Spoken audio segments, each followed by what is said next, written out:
Assalomu alaykum do'stlar. Sizlar bilan Dilisi Jaloliddinov O'zbek kanali. Bugungi videoda biz Koman hamda Teo Hernandesni full holatiga yetkazamiz. Bu uchun bizga ancha kuchaytirishlar yig'ib qo'yilgan va biz oldin mana bunday futbolchilarni, ya'ni o'yinda o'ynaydigan himoyachi, hujumchi, boshqa full qilmaydigan oq kartali o'yinchilarimizni sotib yuboramiz. Bizda mana bunday hamma futbolchimiz darvozabon bo'lgandagina biz xohlagan sariq kartali futbolchilarga kuchaytirishlar tushadi va Brianni ham sotib yuboryapmiz.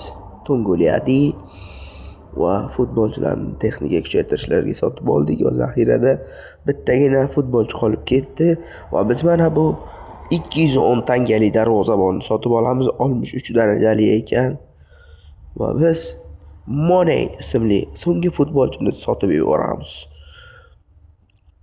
Oq kartali futbolchi biz jigarlar mana bu futbolchini sotib olib, birdaniga texnika kuchaytirishga sotib yuboramiz va texnika kuchaytirishlarimiz ham bizda bor, anchagina ikkitaliklari bor. Koman va Teo Hernandes tarkibga tushdi mana.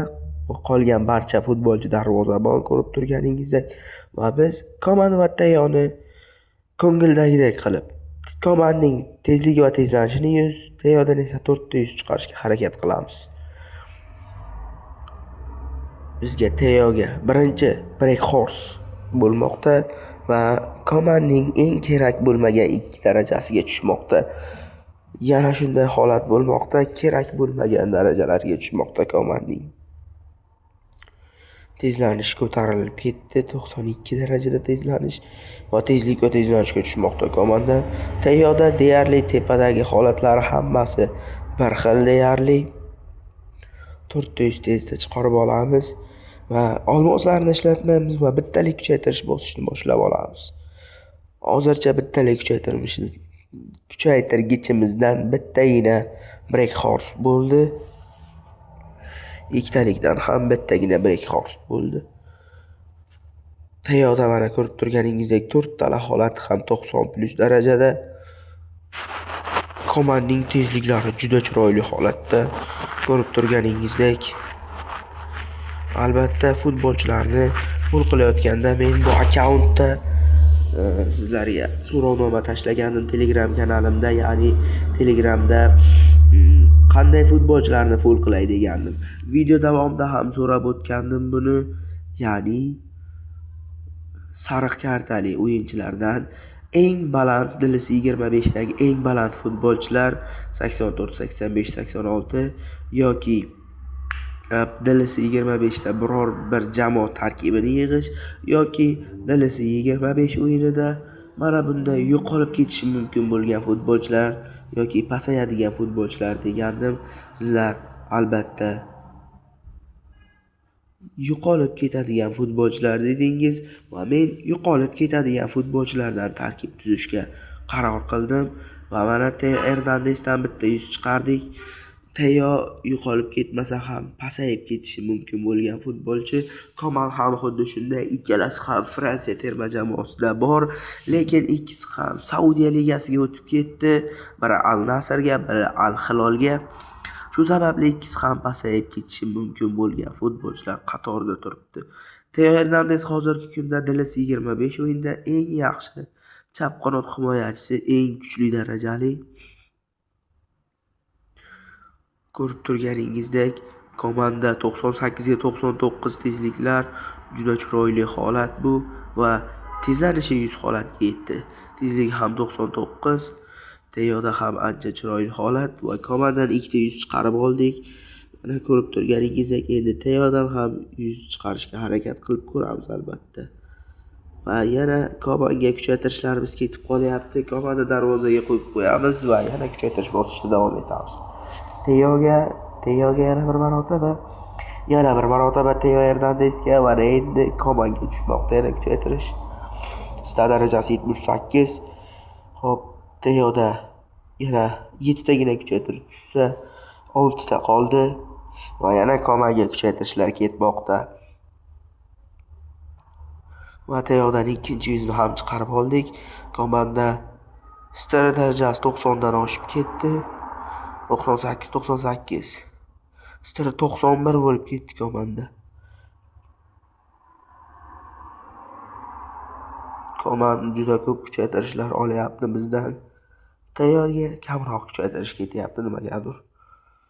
Va yana mana komanga tushmoqda kuchaytirish. Mana endi Teo Hernandesdan 3 ta 100 va yana bitta kuchaytirish. Teodan 4 ta 100 holatini chiqarib oldik. Mana ko'rib turganingizdek Koman va Teoni xohlaganday kuchaytirishga erishdik desa ham bo'ladi, lekin Komanga endi fitness bosaveramiz, chunki texnika bosganning foydasi yo'q. Baribir zaxirada qoladigan futbolchi, asos tarkibda tushishi juda ham qiyin bo'lgan futbolchi. Shu sababli zaxiraga qoladigan futbolchi chiroyliroq darajada kuchaytirganimiz ma'qul. Stiri ham, sta darajasi ham 88 ga 97 bo'lib turibdi. 88 ga 98, 99 va 100 holatini chiqarib oldik. 88 sta darajasi va biz uni ham 90 holatiga yetkazib oldik va Komanga menimcha 3 ta yoki 4 ta kuchaytirish ketsa kerak. Ikkitalikdan bitta bosib ko'ramiz texnika kuchaytirishimizdan.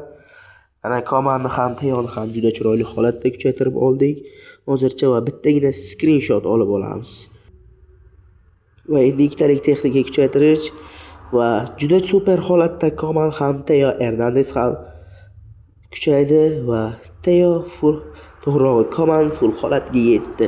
Kontrol ham 90 bo'libdi Komanda, bu juda ham yaxshi degani. Va mana endi fitnesslar bosib bo'lmaydi. 17 tagina texnika kuchaytirishimizni Teoga sarflaymiz. Menimcha yetib qolsa ham kerak.